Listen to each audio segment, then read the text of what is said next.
हम trading account discussion में complete कर चुके हैं।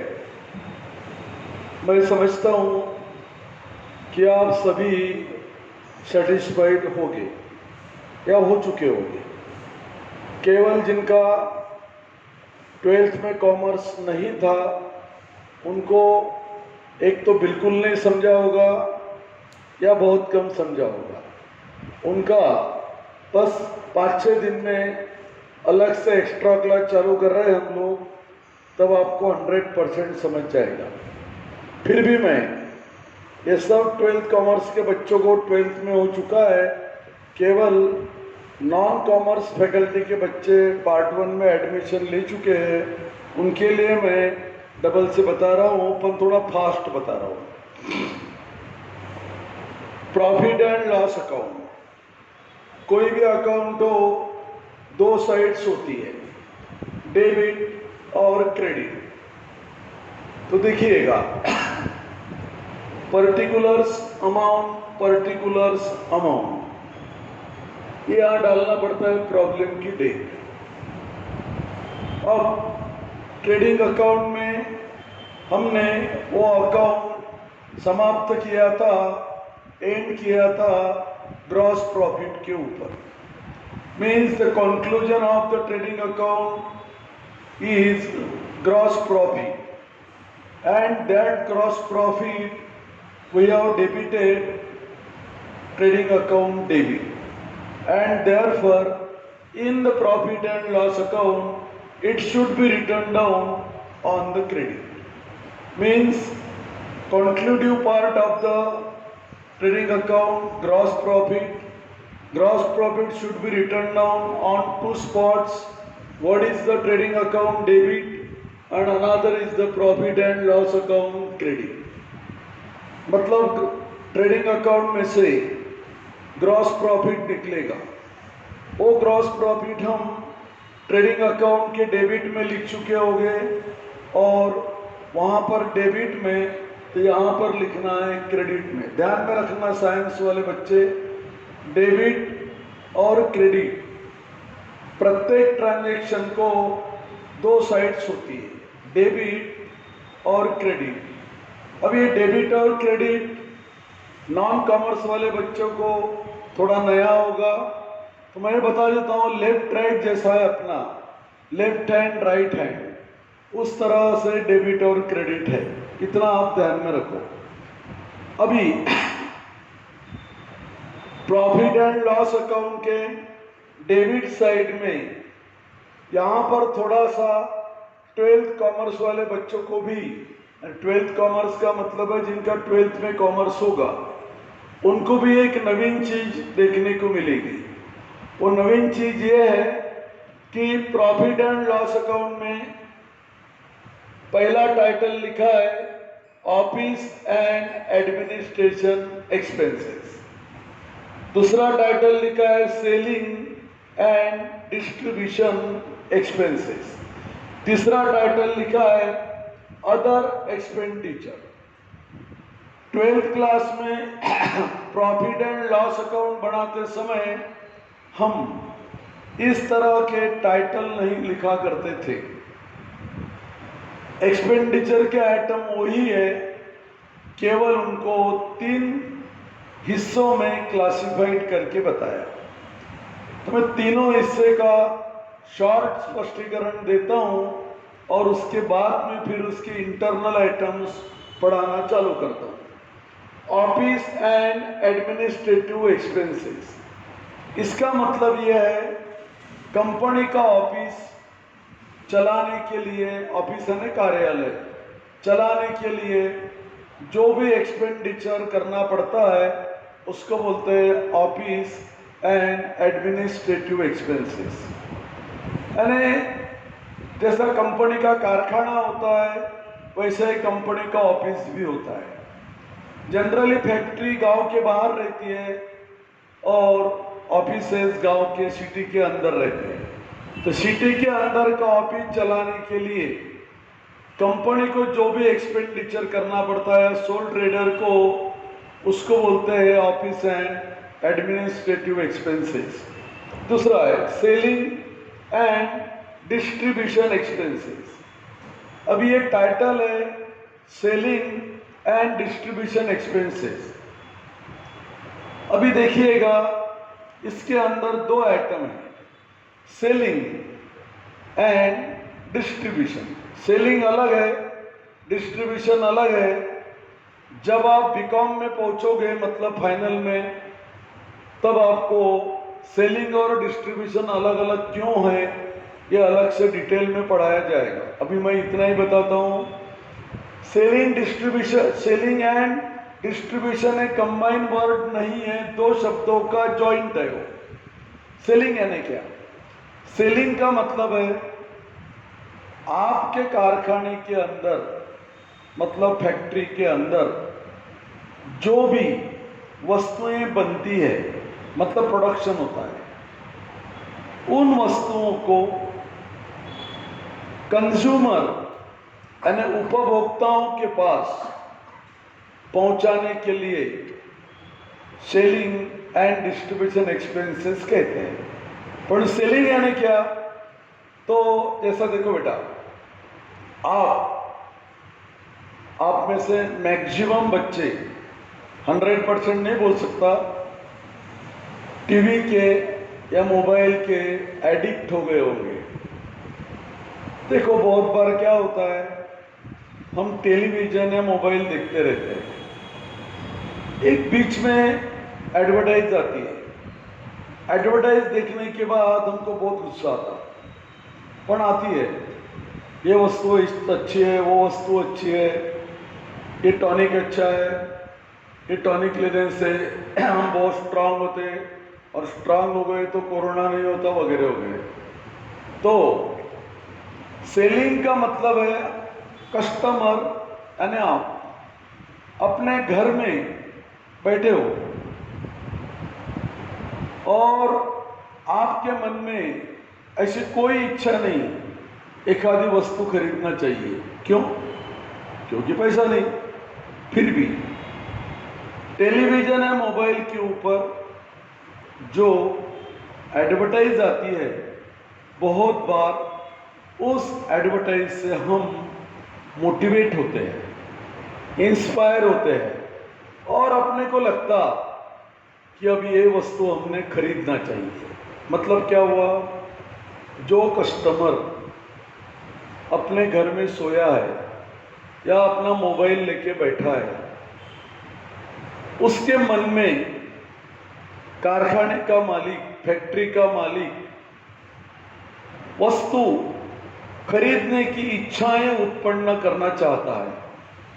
और ये इच्छाएं उत्पन्न करने के लिए जो एक्सपेंडिचर कंपनी करती या सोल ट्रेडर करता, वो हो गए सेलिंग। सेलिंग का मतलब बहुत ही शॉर्टकट में,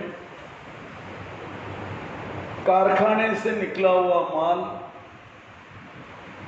आपके दुकान के काउंटर तक, कस्टमर के हाथ में पहुंचने तक जो एक्सपेंडिचर होता है वो सेलिंग। फॉर एग्जाम्पल, आप मान लो मिठाई या फरसान, मिक्सचर बनाते हो, नहीं समझा, सेव चूड़ा बनाते हो, सेव चूड़ा भी नहीं मालूम तो चिवड़ा बनाते हो। तो चिवड़ा बनाने की प्रोसीजर से, सामान लाने से, उसको काट के रखना, सब प्रोसीजर पूरी करना और वो मिठाई या कोई फरसान अपने दुकान के काउंटर तक पहुंचाना और कस्टमर का इंतज़ार करना, यहाँ तक जो एक्सपेंडिचर होता है, मतलब ये कि मिठाई का प्रोडक्शन शुरू करने के बाद से लेकर कस्टमर के हाथ में पहुंचने तक जो एक्सपेंडिचर होता है उसको बोलते हैं सेलिंग। सेलिंग यानी प्रोडक्शन से लेकर बेचने तक जो एक्सपेंडिचर करना पड़ता है वो। अब इसका सेकंड पार्ट देखो, डिस्ट्रीब्यूशन है। डिस्ट्रीब्यूशन क्या है? ये बहुत सरल है। कस्टमर के हाथ में माल पहुंचाने के बाद देखो बहुत सारे जो क्या बोलते हैं अपन डिपार्टमेंटल स्टोर, हमेशा एक वहाँ पर बोर्ड लगा रहता है। कौन सा? 1000 रुपये के ऊपर अगर आप वस्तुएं खरीदोगे तो आपके घर में हम फुकट में पहुंचा देंगे। फुकट में यानी वस्तु का पैसा लेंगे और पहुंचाने का पैसा नहीं लेंगे। नहीं तो एक आधी दुकान में जाओगे 2000 का माल लोगे और बोले फुकट में पहुंचा दो। फुकट में पहुंचाने का मतलब है दुकान के काउंटर में से माल रिक्शे में डालकर, ऑटो रिक्शे में डालकर तुम्हारे घर तक जो पहुंचाना पड़ेगा, उसके लिए जो एक्सपेंडिचर कंपनी करती है उसको बोलते हैं डिस्ट्रीब्यूशन एक्सपेंसेस। आजकल सब कुछ ऑनलाइन चलता है। ऑनलाइन में एडवर्टाइज आती है कि आप 1000 रुपये की ऑर्डर दे दीजिएगा, वो हो गया सेलिंग, और हम आपके घर में फुकट में पहुंचा देंगे, मतलब कार्टिंग गाड़ी भाड़ा नहीं लेंगे, वो हो गया डिस्ट्रीब्यूशन। तो सेलिंग माल बेचने तक किया हुआ एक्सपेंडिचर, और डिस्ट्रीब्यूशन माल बेचने के बाद कस्टमर के हाथ घर में पहुंचाने तक किया हुआ एक्सपेंडिचर, उसको बोलते हैं सेलिंग एंड डिस्ट्रीब्यूशन। तीसरा टाइटल है अदर एक्सपेंसेस। अब ये क्या है? जो एक्सपेंडिचर है दोनों में नहीं आते, जो एक्सपेंडिचर हम दोनों में नहीं आते वो तीसरे में आते हैं अदर एक्सपेंडिचर। अरे अदर का मतलब क्या? जो दोनों में नहीं आते वो वहां लिखना है अदर एक्सपेंसेस के अंतर्गत। ये 3 टाइटल को आपको मैंने समझा दिया। अभी पहले टाइटल के अंदर जो सब पॉइंट्स है उसको मैं समझाने जा रहा हूं। इलेक्ट्रिक चार्जेस ध्यान में रखना। प्रोडक्शन करने के लिए इलेक्ट्रिसिटी लगी तो उसको इलेक्ट्रिक पावर बोलते हैं। वो ट्रेडिंग अकाउंट में डेबिट जाता है। पर ऑफिस के अंदर जो लाइटिंग लगा रहता है, पंखे चलते हैं, एसी चलते हैं, उसके लिए जो एक्सपेंडिचर किया जाता है वो है इलेक्ट्रिक या लाइट बिल, इलेक्ट्रिक चार्जेस या लाइट बिल। बाद में सैलरी टू स्टाफ, अपने दुकान में जितने कर्मचारी काम करते हैं उनको सैलरी देना पड़ेगा। स्टाफ का मतलब है कर्मचारी। प्रिंटिंग, दुकानदारी चलाना है, बिल बुक छापना पड़ेगा, कुछ पॉम्पलेट छापना पड़ेगा। छापना मुझे प्रिंटिंग करना। इसके लिए जो एक्सपेंडिचर किया जाता है उसको बोलते हैं printing. Postage and telegrams, postage and Telegram, Telegram बंद हो चुका है इंडिया में से। ये टेलीग्राम क्या होता है? डैडी को पूछना, 10 साल पहले बंद हो गया। एक पोस्टेज क्या होता है? दुकानदार अपने कस्टमर को बहुत बार लेटर भेजता है, मैसेज भेजता है, लेटर पॉम्पलेट्स उसके घर में पहुंचाता है, तो उसको बोलते हैं पोस्टेज, यानी पोस्ट के द्वारा भेजते हैं। कभी गवर्नमेंट के पोस्ट के द्वारा भेजते हैं, पोस्ट ऑफिस के द्वारा, और कभी कुरियर से भेजते। कुरियर क्या होता है? प्राइवेट पोस्ट ऑफिस यानी कुरियर, खत्म। तो पोस्टेज का मतलब है दुकानदार को अगर कोई सूचना या उसको बोलेंगे हम दिवाली की ग्रीटिंग्स, नए साल की मुबारकबाद लेटर के द्वारा भेजना है तो उसके लिए पोस्ट ऑफिस की टिकटें लगती, 10 रुपये, 15 रुपये, 17 रुपये, अलग अलग रेट है उसके, उसको बोलते हैं पोस्टेज। टेलीग्राम बहुत पहले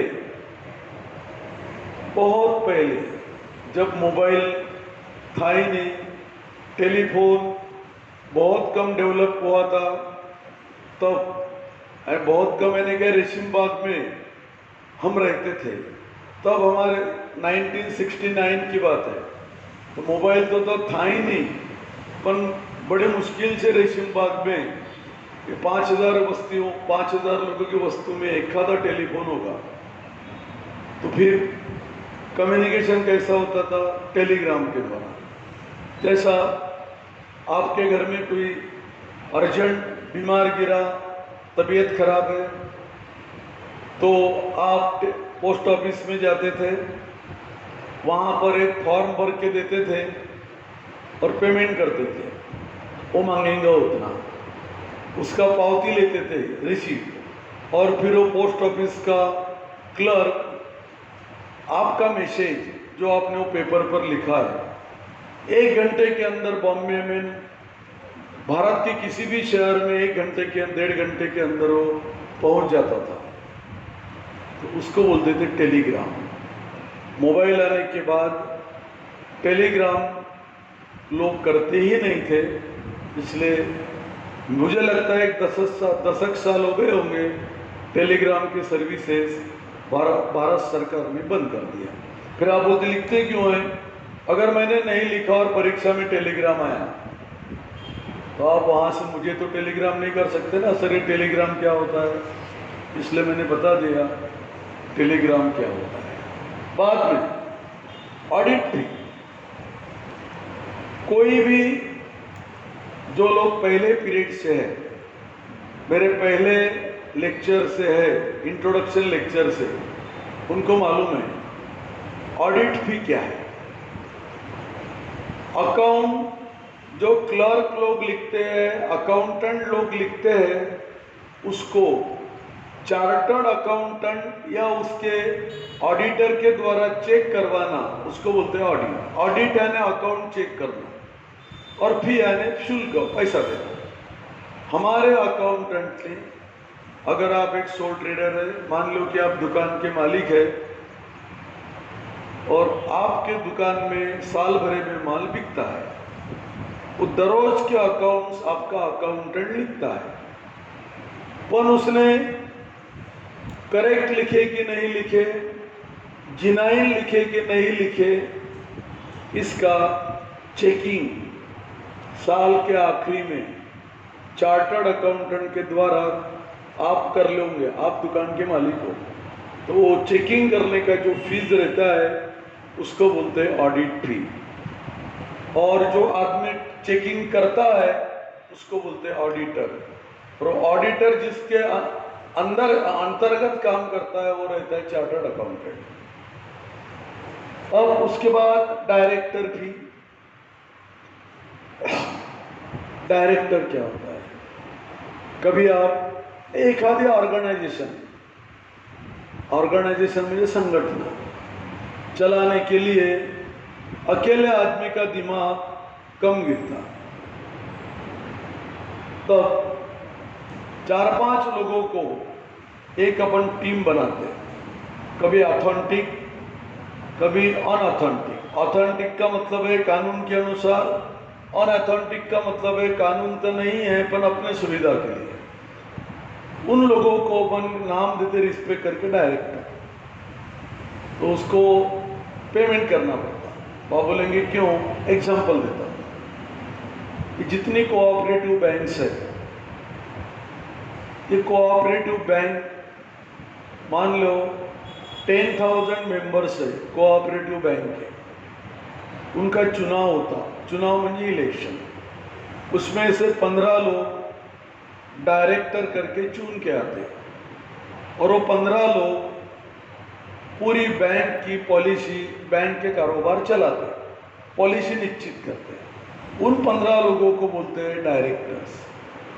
वो डायरेक्टर लोग जब मीटिंग के लिए आते हैं ऑफिस में, उनको आने जाने का खर्चा पड़ता और बैठते हैं वहाँ पर, तब उनको कुछ अलाउंस देना पड़ता, उसको बोलते हैं डायरेक्टर भी।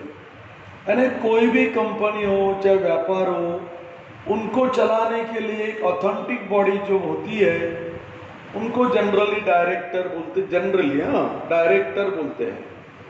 उनको पेमेंट करना पड़ता है, उसको बोलते हैं डायरेक्टर फी।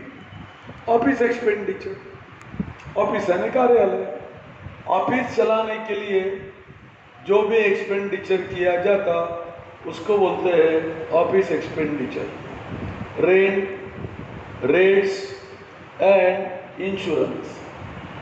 ध्यान में रखना,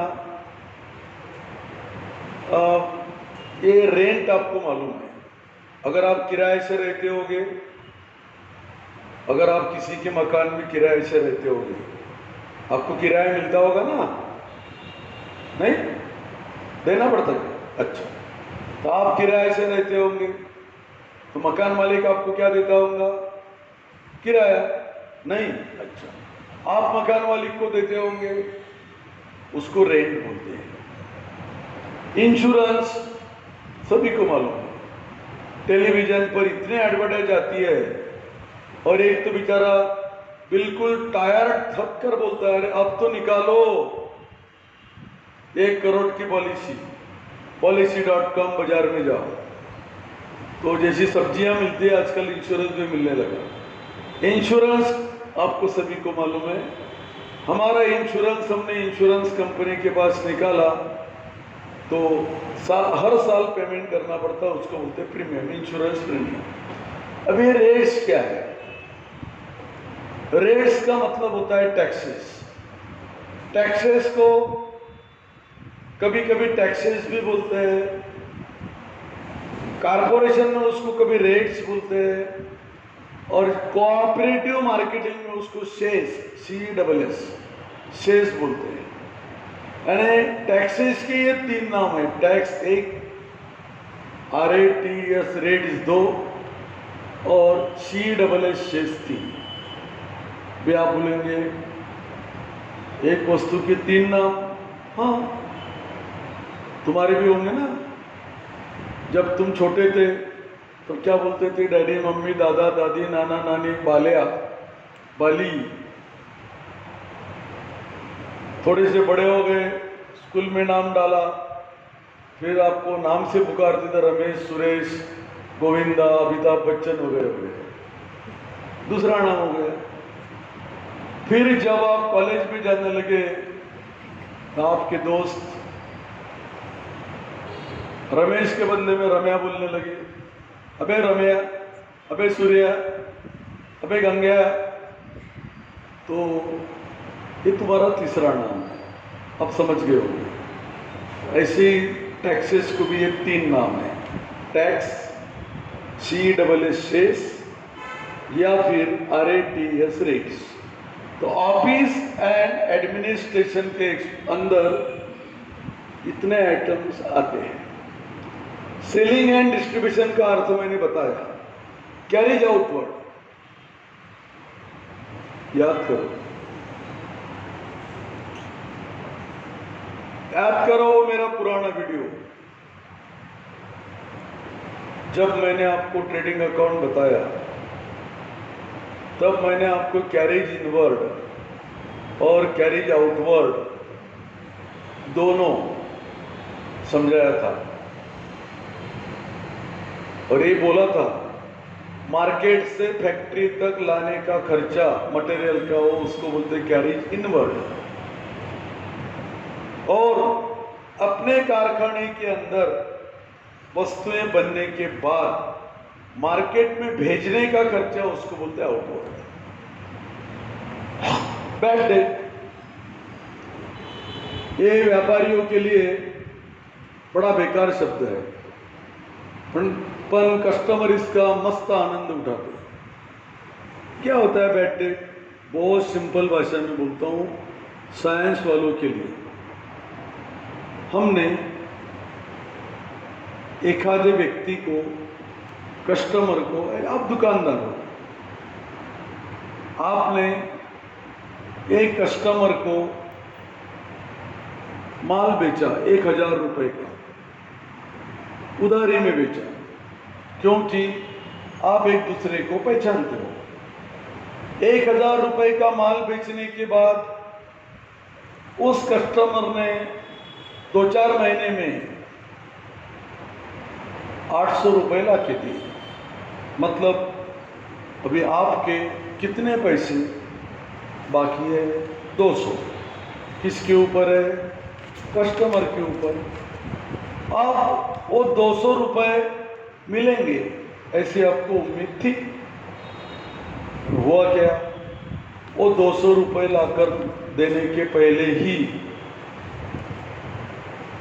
आपका कस्टमर चला गया, ऊपर चला गया, मतलब एक्सपायर्ड हो गए। आप उनके बच्चे ईमानदार हो गए, पैसे ला के देंगे, पर पॉसिबिलिटी कम रहती, यानी वो तुम्हारे 200 रुपये डूब गए। यानी कस्टमर को उधार माल बेचने के बाद कस्टमर ने जितने पैसे ला के दिए उसमें से कुछ पैसे उसके ऊपर थे, और वो देने के पहले, अपने को लाकर देने के पहले स्वर्गवासी हो गए। वो तुम्हारा पैसा डूब गया, वो उड़ के बैठ गए। कभी कभी दूसरी घटना भी होती है। आपने किसी को माल बेचा था 1000 रुपये का उधार, 800 रुपये उसने 2-4 महीने में लाके दिए, 200 रुपये बहुत दिन से लाके नहीं दिए, फिर आप उसको बार बार पैसे मांगने लगे। आपका दिमाग पहले ही खराब था, पैसे नहीं दे रहा था, और बार बार फोन करने से तुमने उसका दिमाग भी खराब कर दिया। एक दिन तुम्हारा कस्टमर तुम्हारे घर दुकान में आया और बोल दिया कि 200 तो बाकी है, तुम बार बार फोन करते हो, मुझे परेशान करते हो, मेरी बेइज्जती करते हो, अब जा। कस्टमर तुमको बोल रहा, मैं 200 रुपये देता ही नहीं, तेरे से होता हो कर ले। क्या हो गया? पैसा डूब गया। इसको बोलते हैं बैड डेट। बैड डेट यानी पैसा डूबना। एडवर्टाइजमेंट शायद बताने की जरूरत नहीं है आपको। कमीशन 2 प्रकार का होता है, कमीशन पेड और कमीशन रिसीव। जैसा आप दुकानदार हो, आपने एजेंट को बुलाया, दलाल को पकड़ा यानी बुलाया, उसको बोला कि भाई हमारा माल तू बेच दे, बेचने में मदद कर। तो आपका माल बेचने में वो ब्रोकर दलाल आपको मदद करेगा, उसके बदले में आप उसको कमीशन दोगे, उसको बोलते हैं कमीशन पेड। वो हो गया तुम्हारा एक्सपेंडिचर, वो लिखेंगे प्रॉफिट एंड लॉस अकाउंट में डेबिट। उसके बाद दूसरा भी कमीशन होता है, कमीशन रिसीव्ड। तुम्हारा दुकान जिस मोहल्ले में है, उस मोहल्ले का एक आदमी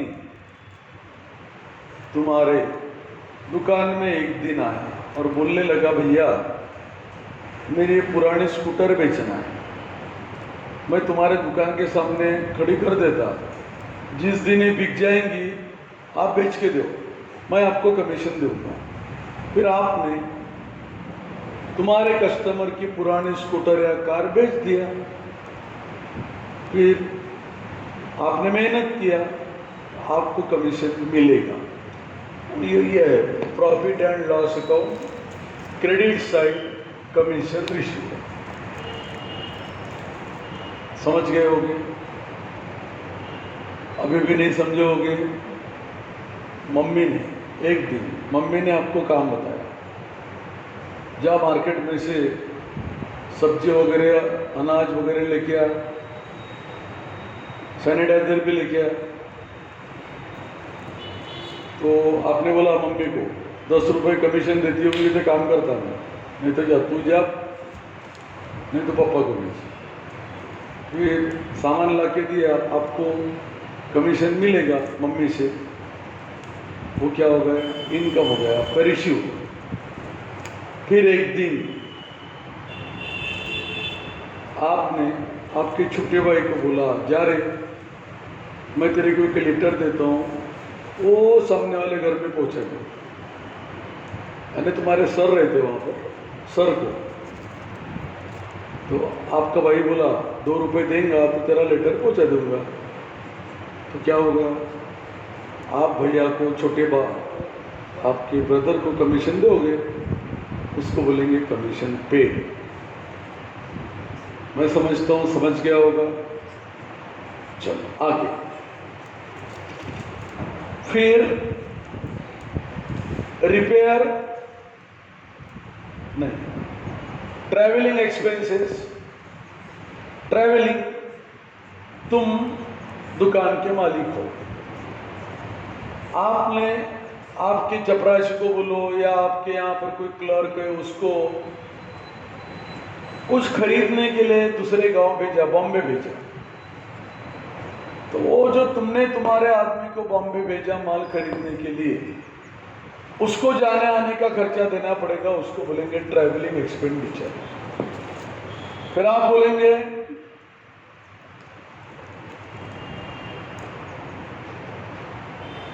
आप कई को बोलते, मैं बोलता हूँ।